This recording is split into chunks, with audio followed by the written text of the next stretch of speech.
유다를 향한 주님의 사랑이라는 제목으로 하나님의 말씀 전하도록 하겠습니다. 영국 내셔널 리그 팀인 메이커스필드 타운 FC를 이끄는 솔 캠벨이라는 감독이 있습니다. 그는 현역 시절 영국 국가대표 주전 수비수로서 활약을 했었습니다. 그는 현재 우리 손흥민 선수가 소속된 팀이죠. 토트넘 유소년 출신으로서 이 토트넘에서 무려 12년 동안 몸담아 선수 생활을 했었습니다. 2001년 11월 17일 이 토트넘 구장에서 경기를 할 때 토트넘 팬들이 이 솔 캠벨을 향하여서 일제히 손 팻말을 들었던 내용이 있었습니다. 그 손 팻말의 내용은 서로 다른 내용이 아니라 모두 같은 내용이었었는데요. 바로 이것이었습니다. 바로 주다스라는 내용이 다 동일하게 기록되어 있었습니다. 여러분, 이 주다스가 누구죠? 바로 가룟 유다를 이야기하는 것입니다. 바로 이 솔 캠벨은 유다, 즉 가룟 유다로 불려진 선수였습니다. 여러분, 왜 그가 가룟 유다라고 불려졌었던 것일까요? 그가 유소년 때부터 몸담았었던 이 토트넘 팀에 약 12년 동안 있다가 그가 지역 라이벌 팀인 아스날로 갑자기 이적을 했었기 때문이었습니다. 토트넘 팬들은 그 소식을 듣고 엄청난 배신감을 느꼈고 일제히 그를 가룟 유다다라고 지목을 했었던 것입니다. 포털 사이트에서 이 주다스를 검색하면요, 유다 그리고 이어서 설명해 줄 때 배신자라고 이야기를 해줍니다. 나무 위키에 따르면은요, 이 사람 가룟 유다는 유럽, 북미, 남미, 오세아니아 등 나라를 막론하고 최악의 배신자로 간주되는 인물이라고 설명을 해줍니다.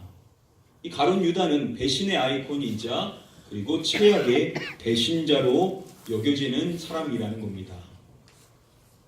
오늘 우리가 본문 말씀으로 살펴보고자 하는 요한복음 13장의 이 말씀에 보시면은 예수님께서 바로 그러한 제자인 가룟 유다와 마지막으로 함께 하시는 장면이 나옵니다.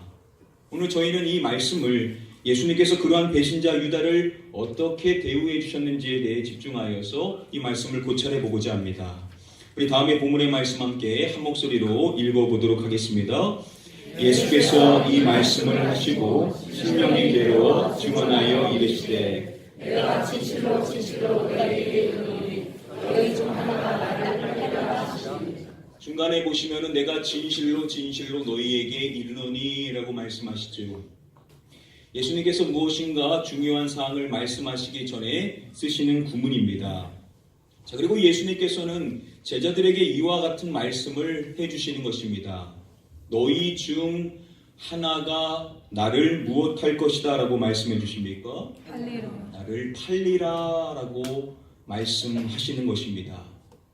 그들 12 제자들 가운데 한 명이 자신을 배신할 것이다 라는 말씀을 해 주시는 것입니다. 예수님께서 이런 충격적인 말씀을 그들에게 해주실 때 예수님의 심령이 괴로워하셨다라고 밝혀주고 있습니다. 여러분, 사람이 느끼는 고통과 상처 가운데 심적인 고통, 그 상처 빼놓을 수 없는 것이 바로 이 배신의 고통과 상처죠. 사람이 배신당했었을 때 느끼는 그 고통과 상처는 그 어떤 것 못지않게 매우 클 수밖에 없습니다.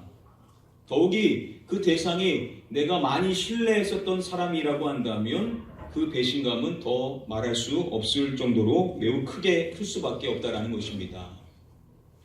연예인 신동엽 씨는요, 과거 자신이 사업을 할 때 철석같이 믿었었던 한 사람에 대한 배신감 때문에 체중이 10kg가 빠졌던 적이 있었다라고 합니다. 내가 믿었던 그 사람에게 배신당했었을 때 느끼는 그 고통은 너무나도 클 수밖에 없다라는 것이죠.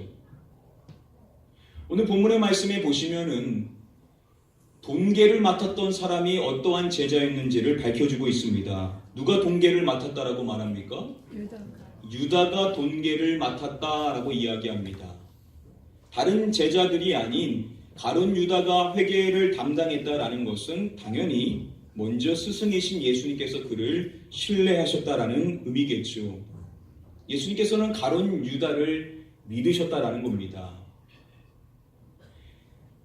자, 그런데 그러한 예수님께서 오늘 말씀에서 느끼셨다라고 말하는 이 심령의 괴로움은 사실 일반적으로 사람들이 배신당했었을 때 느끼는 그러한 괴로움은 아니었었습니다.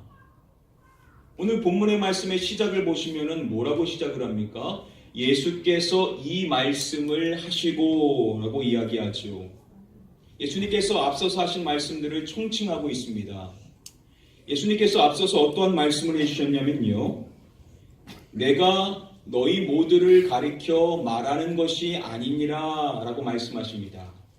예수님께서 12명의 제자 가운데 예외가 되는 사람이 있다라는 것을 나타내 주신 것입니다. 자, 그리고 앞서서 또 예수님께서 그들에게 말씀해 주셨을 때 너희가 깨끗하나 다는 아니니라 라고 말씀을 해 주셨었죠. 예수님의 제자들 가운데 예외가 되는 사람이 있다라는 것을 밝혀주시는 것입니다. 자, 그리고 이어지는 11절 말씀에 보시면은 이는 자기를 팔 자가 누구인지 아심이라 라고 말씀을 해주는 것입니다. 예수님께서는 제자들 가운데 가룟 유다가 자신을 배신할 것이라는 사실을 이미 다 알고 계셨던 것입니다.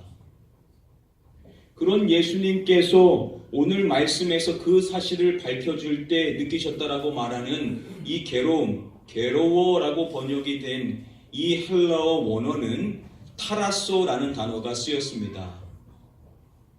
요한복음에 보면요, 이 타라소라는 단어가 예수님과 관련하여서 이 본문 외에도 2차례 더 쓰였습니다. 그 가운데 한 번은 본인과 직접적으로 관련된 일이었고 또 한 번은 오늘 본문 말씀과 같이 다른 사람과 관련하여서 예수님이 느끼셨던 감정을 이야기할 때 이 타라소라는 단어가 쓰였습니다. 타인과 관련되어서 쓰였었던 그 말씀은 11장 33절의 말씀인데요. 그 말씀 마지막 부분에 보시면은 불쌍히 여기사라고 되어 있습니다. 이 단어가 앞서서 쓰인 타라소라는 동일한 단어입니다. 예수님께서 나사로의 죽음으로 인하여서 눈물 짓는 마리아와 유대인들을 보시고 그들을 불쌍히 여기셨다라고 이야기합니다. 주석가 콜린 크루즈에 따르면 예수님께서는 그들의 믿음 없는 것에 대하여 안타까워 하셨다라고 설명을 해줍니다. 그러한 그들의 믿음 없음에 대하여 안타까워하셨던 그것을 설명해주는 단어가 무엇이냐면 바로 타라소라는 단어라는 것이죠. 그런 점에서 봤었을 때 오늘 말씀에서 이야기하고 있는 이 단어가 나타내주고 있는 것은 예수님의 개인적인 번민에서 비롯된 것이 아니라고 생각해 볼 수 있다라는 겁니다. 카리스 종합주석은 설명해 주기를 마귀의 게임에 빠져 그 도구로 전락해버린 사랑하는 제자의 모습을 보고 느끼진 심령의 격통에 해당이 된다라고 설명을 해줍니다. 예수님께서는 제자 가운데 한 명이었었던 가룟 유다가 놓여 있었던 그 영적인 안타까운 현실을 보시면서 괴로워하셨다라는 것이죠. 예수님은 유다를 긍휼히 여기시고 계셨다라는 겁니다. 자, 그러한 괴로움 속에서 말씀하셨던 이 말씀, 너희 중 하나가 나를 팔리라 라는 이 충격적인 말씀을 들었었을 때 제자들의 반응이 어떠했었을까요? 이어지는 말씀을 보면 이렇게 이야기하죠. 제자들이 서로 보며 누구에게 대하여 말씀하시는지 의심하더라. 예수님께서 말씀하시는 그 사람이 누구인지 알 수 없었기 때문에 그들은 서로를 바라봤다라는 겁니다. 나는 아니다 라는 생각에 서로를 쳐다볼 수밖에 없었다라는 것이죠. 그리고 오늘 본문 말씀을 보시면은 이어서 이와 같은 사항에 대하여서 밝혀주고 있습니다. 우리 함께 다음에 본문의 말씀 한 목소리로 읽어보겠습니다. 예수의 제자 중 하나 곧 그가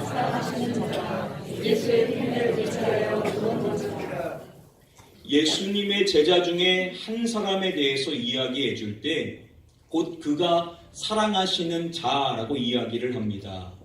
아시는 것처럼 여기서 말하는 그가 사랑하시는 자는 이 복음서를 기록하고 있는 사도 요한이 자신을 칭할 때 쓰이는 표현에 해당이 됩니다.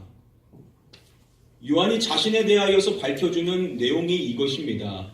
곧 그가 사랑하시는 자가 예수의 품에 의지하여 무엇을 했다라고 말씀을 해줍니다. 예수의 품에 의지하여 누웠는지라 라고 이야기를 해주죠. 여러분 이해가 되십니까? 왜 요한이 예수님의 품에 의지하여 누워 있었던 것일까요? 우리가 당시에 이 시대적인 배경에 대한 지식이 있어야만 이것이 뭘 의미하는지를 바르게 파악해 볼 수가 있습니다. 요한복음 13장 3절의 말씀에 보시면은 저녁 먹는 중이라고 이야기를 하죠. 지금 여전히 예수님과 제자들은 식사하고 있는 가운데 있었던 겁니다. 여기서 이 저녁이라고 번역이 된 이 단어가 요한복음 21장에서는 만찬으로 번역이 되는데요. 바로 요한복음 13장에서 예수님과 제자들이 함께 했었던 그 만찬이 최후의 만찬에 해당이 되는 겁니다. 우리가 레오나르도 다빈치의 이 최후의 만찬의 이미지가 매우 크게 각인되어 있다 보니까는 예수님과 제자들이 당연히 의자에 앉아서 식사를 하셨을 것이다라고 생각해 볼 수 있지만 WBC 주석은 이렇게 이야기합니다. 식탁 주위에 앉혀지는 대신에 낮은 식탁 주변에 놓인 받침방석 위에 기대어 눕는 관습이 지켜지고 있었다라고 설명을 합니다. 당시 식탁의 문화는 의자에 앉아있는 형식이 아니라 기대어 누워서 식사를 하는 그러한 관습이 지켜졌다라는 겁니다. 예수님과 제자들의 식사하는 모습은 이렇게 누워서 식사하는 모습이었을 것이라는 겁니다. 자, 그리고 저희는 예수님께서 하셨던 그 식탁, 쓰셨던 그 식탁이 이렇게 일자형일 것이다라고 쉽게 생각할 수 있을 텐데요. 자, 그러나 당시 유대인들이 썼었던 식탁은 로마식의 3면식 식탁이었었다라고 이야기합니다. 이 3면식 식탁은 바로 디귿자 형태의 낮은 테이블이 붙어있는 형식이었습니다. 즉 예수님께서 쓰셨던 그 식탁은 일자형이 아니라 지금 보이시는 것처럼 이렇게 디귿자 형태로 되어 있는 테이블이었다라는 겁니다. 자, 그러면 여러분 예수님께서는 이 디귿자 테이블의 어느 자리에 앉았을까요? 또 쉽게 생각해보면 당연히 예수님께서는 정가운데 앉으셨을 것이다 라고 생각해 볼 수 있을 것입니다. 자, 그런데 뉴모세 선교사님은 자신의 책에서 이야기하기를 3면 테이블의 상석은 왼쪽 날개 부분으로서 그 잔치의 주빈인 예수님의 자리는 왼쪽 날개 부분의 중앙이었을 것이다 라고 설명을 합니다. 상석은 가운데가 아니라 왼쪽 날개 부분이라는 것이죠. 그리고 예수님께서는 그 자리 가운데 자리를 앉으셨다라는 것입니다. 즉 보시면은 지금 예수님의 자리는 바로 주황색으로 표시되어 있는 이 자리였을 것이라는 겁니다. 자, 그러면 한번 생각해 보시죠. 제자들이 식사를 할 때 가장 관심을 두고 있었던 사항이 무엇이었겠습니까? 어느 자리에 앉는 것이었을까요? 예수님의 옆자리, 바로 좌우에 앉는 것이 그들의 가장 큰 관심사였을 것입니다. 그럴 수밖에 없는 것이요. 당시 고대 이스라엘에서는 이 주빈의 좌우에 앉는 것이 누구나 추구하는 복에 해당이 되었다라고 합니다. 당연히 제자들 모두는 예수님의 좌우에 앉게 되기를 고대하고 있었을 것이라는 겁니다. 과연 누가 그 자리에 앉을 것인가에 대하여 그들 모두의 관심이 쏠릴 수밖에 없었을 것이라는 거죠. 과연 그 이 두 자리는 누가 차지했던 것일까요? 오늘 본문의 말씀에 보시면은 그가 사랑하시는 자, 즉 요한이 예수의 품에 의지하여 누웠는지라라고 말씀을 해주죠. 당시 왼쪽으로 몸을 비스듬히 기대앉는 당시의 풍습을 통해 볼 때 요한은 예수님의 오른쪽 자리에 있었을 것이다 라고 주석가들은 설명을 합니다. 상석인 왼쪽 날개 부분 가운데 주빈의 한 자리, 옆쪽인 한 자리인 그 오른쪽에 이 1번 자리를 차지한 사람은 바로 사도 요한이었다라는 겁니다. 자, 요한이 한 자리를 차지했고, 그렇다면 남겨져 있는 한 자리, 복의 자리라고 할 수 있는 이 2번의 자리는 과연 누가 차지했을 것이라고 생각을 하십니까? 오늘 본문의 말씀에 보시면은 한 제자에 대해서 이렇게 이야기를 해줍니다. 우리 같이 한번 말씀 한 목소리로 읽어보도록 하겠습니다. 시몬 베드로가 머리짓을 하여 말하되 말씀하신 자가 누구인지 말하라. 베드로에 대해서 이야기할 때 베드로가 머리짓을 하여 말하되 라고 이야기를 하죠. 베드로가 그에게 머리짓을 했다라는 거 말하는 것입니다. 여기서 말하는 그가 누구겠습니까? 요한. 사도 요한을 칭하고 있는 겁니다. 자, 왜 베드로가 요한에게 머리짓을, 신호를 보냈던 것일까요? 이어지는 말씀에 보시면은 말씀하신 자가 누구인지 말하라 라고 이야기합니다. 왜 베드로가 요한에게 머리짓을 했냐면요, 요한에게 예수님께 물어보라는 겁니다. 예수님 누굴 말씀하시는 것인지를 확인해서 자기한테 알려달라라고 머리짓으로 신호를 보냈었던 겁니다. 여러분 한번 생각해 보십시오. 베드로의 성격상 만약에 그가 예수님 가까이 있었다라고 한다면 어떻게 했겠습니까? 그가 직접 물어봤겠죠. 자, 그런데 그가 직접 물어보지 않고 요한에게 머리짓으로 물어봐달라라고 이야기를 했다라는 것은 당연히 베드로는 예수님 가까이에 앉지를 않았다라는 의미로 볼 수 있다라는 겁니다. 주석가들은 요한과 베드로가 머리짓을 정확하게 했다라는 것을 염두에 봤었을 때 베드로의 자리는 어디냐면 바로 요한의 반대편 자리인 가장 말석이라고 할 수 있는 저 끝자리가 베드로의 자리였을 것이다 라고 추정을 합니다. 예수님께서 제자들의 발을 씻겨주신 그 말씀을 보시면은 발을 씻겨주시기 시작하셨다가 나중에 가서 베드로의 차례가 되었다라고 이야기를 하죠. 이 말인즉 베드로는 예수님과 멀리 있었다라는 것을 우리에게 나타내주고 있는 겁니다. 그래서 주석가들은 아마도 베드로가 말석에 앉아서, 즉 요한의 맞은편 쪽에 앉아 있어서 가장 마지막에 예수님께서 그의 발을 씻어주셨을 것이다 라고 이야기를 합니다. 자, 그렇다면 이 자리는 베드로가 차지한 자리가 아니었다라는 겁니다. 자, 그러면 이 상석, 복된 자리라고 할 수 있는 남겨져 있는 예수님의 이 왼쪽 자리는 누가 차지했나라는 것이죠. 우리가 공간복음의 말씀을 통해서 좀 도움을 받으면요, 마태복음에 보시면은 예수님께서 유다에 대해서 이렇게 말씀하셨다라고 이야기합니다. 나와 함께 그릇에 손을 넣는 그라고 말씀하십니다. 자, 요한이, 가룟 유다가 예수님과 함께 그릇을 사용했다라고 이야기를 하는 것입니다. 여러분, 이 말씀이 뭘 이야기하는 거겠습니까? 요한이 아닌 이 가룟 유다는 예수님과 함께 무엇을 했다는 것이겠습니까? 그릇을 사용했다라는 것이죠. 그 말은 가룟 유다는 예수님과 멀리 있었던 것이 아니라 가까이 있었다라는 것을 이야기한다는 것입니다.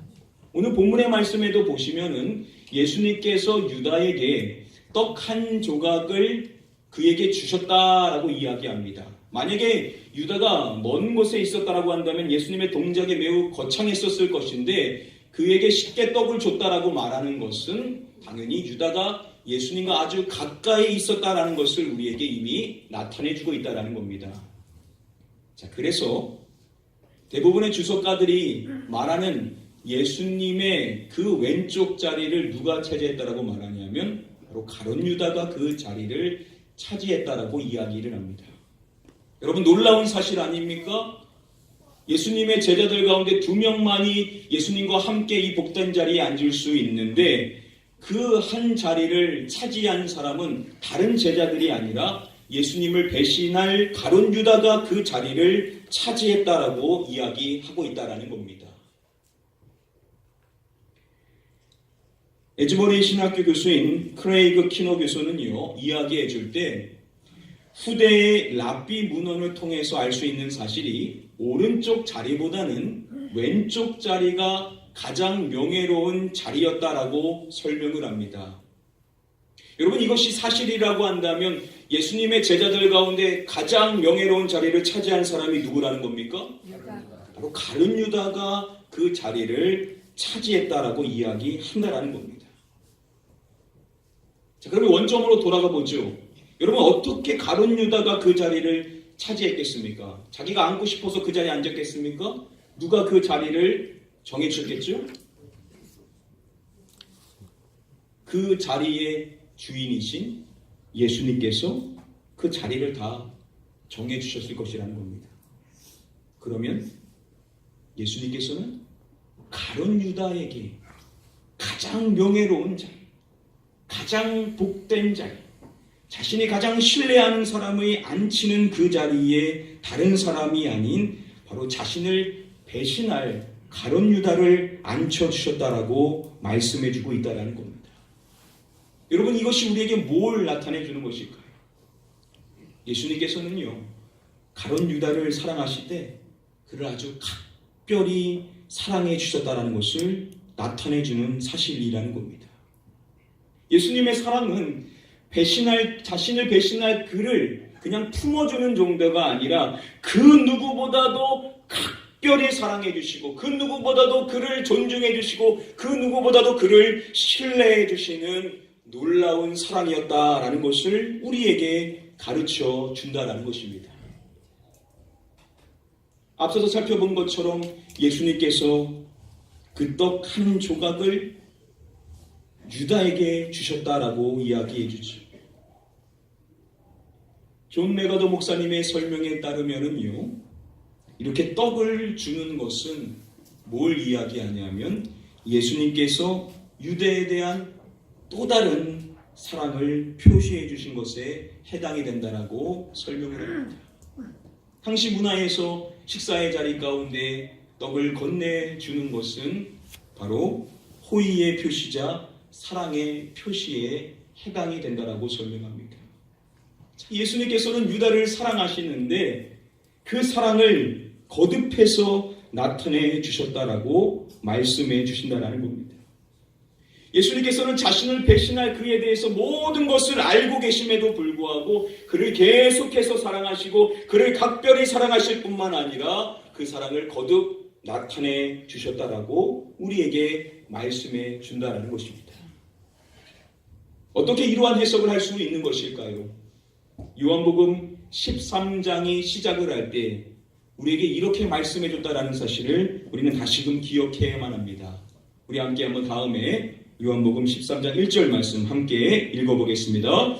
6월절 전에 예수께서 자기가 세상을 떠나 아버지께로 돌아가실 때가 이른 줄 아시고 세상에 있는 자기 사람들을 사랑하시되 끝까지 사랑하시니라. 아멘. 마지막에 보시면은요, 예수님의 사랑을 말할 때 자기 사람들을 사랑하시되 어떻게 사랑하시니라 라고 말씀해 줍니까? 끝까지 사랑하시니라 라고 말씀해 주시는 것입니다.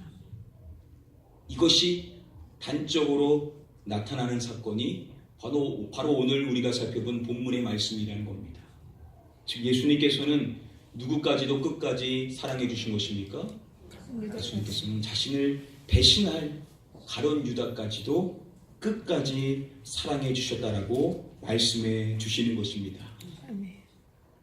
여러분, 이 놀라운 사랑, 우리는 절대 할 수 없는 이 놀라운 사랑을 베풀어 주신 예수님께서 오늘 이 자리에 있는 저와 여러분들도 동일하게 사랑해 주신다는 사실을 우리는 반드시 기억해야만 될 줄 믿습니다. 아멘. 오늘 저와 여러분들이 그 사랑이 우리를 향하고 있기 때문에 오늘도 우리는 주님을 바라보고 우리가 어떠한 환경에 놓여 있든지 간에 그 주님의 사랑으로 인하여 감격하며 주님께 감사할 수 있는 은혜로운 삶을 살 수 있도록 부름받은 저와 여러분들인 줄 믿습니다. 아멘. 이 시간 간절히 축복하옵기는 저와 여러분들 모두가 이 예수님의 놀라운 사랑, 자신을 배신할 자까지도 사랑하시되 각별히 사랑하시고 거듭 사랑하시고 끝까지 사랑해 주시는 이 놀라운 사랑이 바로 나를 향하고 있다는 사실을 늘 기억하시며 살아가시는 저와 여러분들 되시기를 주님의 이름으로 간절히 축복하며 축원드립니다. 아멘. 오늘 말씀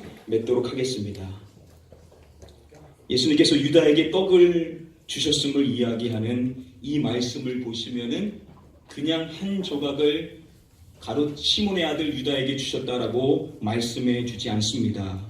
뭐라고 이야기하냐면 한 조각을 적셔서 그에게 주셨다라고 말씀을 해줍니다. 이것에 대해 황규산 목사님은 예수님께서 유다에게 제공한 포도주에 적신 한 조각의 떡은 예수님께서 흘리실 피와 찢기실 살을 상징한다라고 말씀합니다. 예수님께서는 가룟 유다까지도 사랑하시되 그 십자가의 사랑으로 그를 사랑하셨음을 나타내주는 사건이라는 것입니다. 여러분, 예수님의 이 십자가의 사랑만큼 놀라운 사랑은 없습니다. 우리가 평생 신앙생활을 하도 다 할 수 없는 것이 있다고 한다면 바로 주님의 이 십자가 사랑이죠. 사도 바울이 자신이 사랑하는 에베소 교회 성도들을 위하여 기도할 때 그들을 위하여 다음과 같이 기도했다라고 그는 고백을 합니다. 우리 쉬운 성경으로 마지막으로 함께 한번 말씀 읽어보도록 하겠습니다. 시작.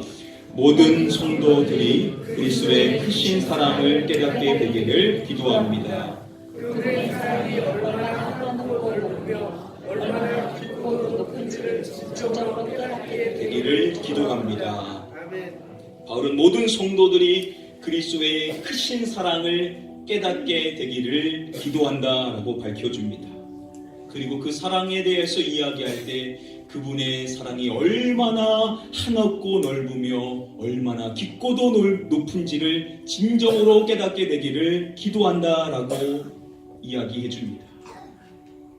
여러분, 예수 그리스도의 그 사랑이 얼마나 한없고 넓고 얼마나 깊고도 높은지 여러분, 이것을 진정으로 깨닫는 것이야말로 우리에게 있어서 가장 큰 은혜요, 가장 큰 축복이라는 사실을 우리는 다시금 기억해야만 될 줄 믿습니다. 아멘. 신앙생활을 잘 하시는 분들은 이것을 잘 아는 것이죠.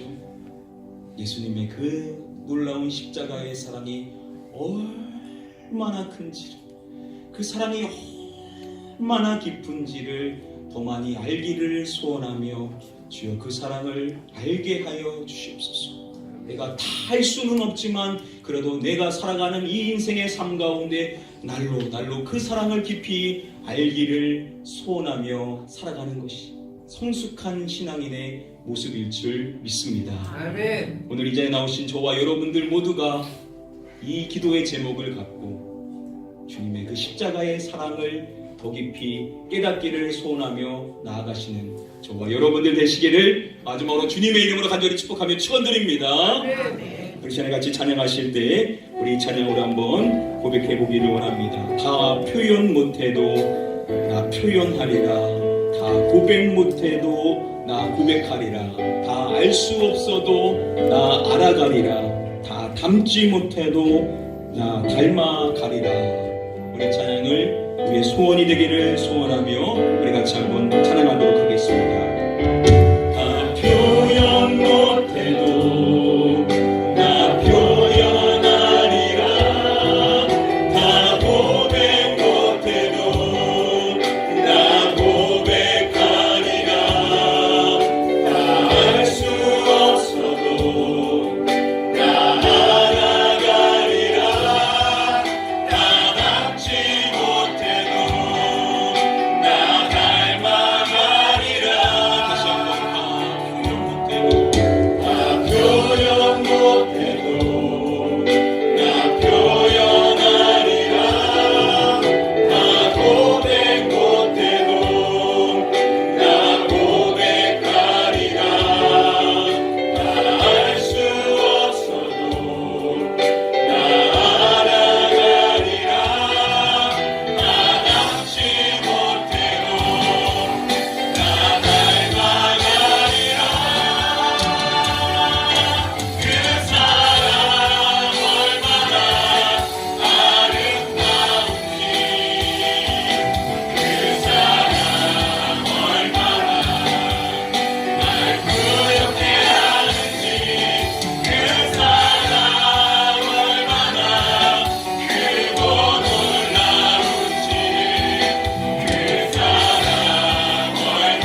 우리를 얼마나 사랑하시는지, 우리를 향한 그 사랑이 얼마나 깊은지 우리가 다 알 수 없어도 알아가기를 소원합니다. 그 사랑의 깊이를 깨달아 우리도 주님을 사랑하고 그 사랑을 우리 주변에 있는 사람들에게 흘려보낼 수 있는 자가 될 수 있게 하여 달라고 우리 소원하는 마음을 갖고 함께 한번 통성으로 합심하여 기도하도록 하겠습니다. 기도합니다.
아버지 하나님, 우리가 무엇이 간데 우리를 이렇게까지 사랑하시고 오늘도 우리에게 주님의 이 놀라운 사랑을 깨닫게 해주십니까?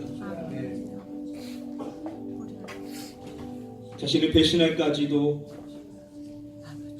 사랑하시되 각별히 사랑하시고 거듭 사랑하시고 끝까지 사랑하시는 이 주님의 사랑이 이 자리에 있는 우리 모든 성도님들을 향하고 있다라는 것을, 이 자리에 있는 우리 모든 성도님들 가운데 한 분도 빼놓지 않고 그 사랑을 깊이 깨달을 수 있는 은혜가 임하게 하여 주시옵소서. 혹 이 가운데 아직 예수 그리스도를 인격적으로 만나지 못한 분들이 계신다라고 한다면 이 시간 이후로 하나님이 주시는 그 은혜를 만남으로 말미암아 그 사랑이 나를 향하고 있었다라는 이 놀라운 감격이 일어날 수 있는 특별한 은혜를 허락하여 주시옵소서.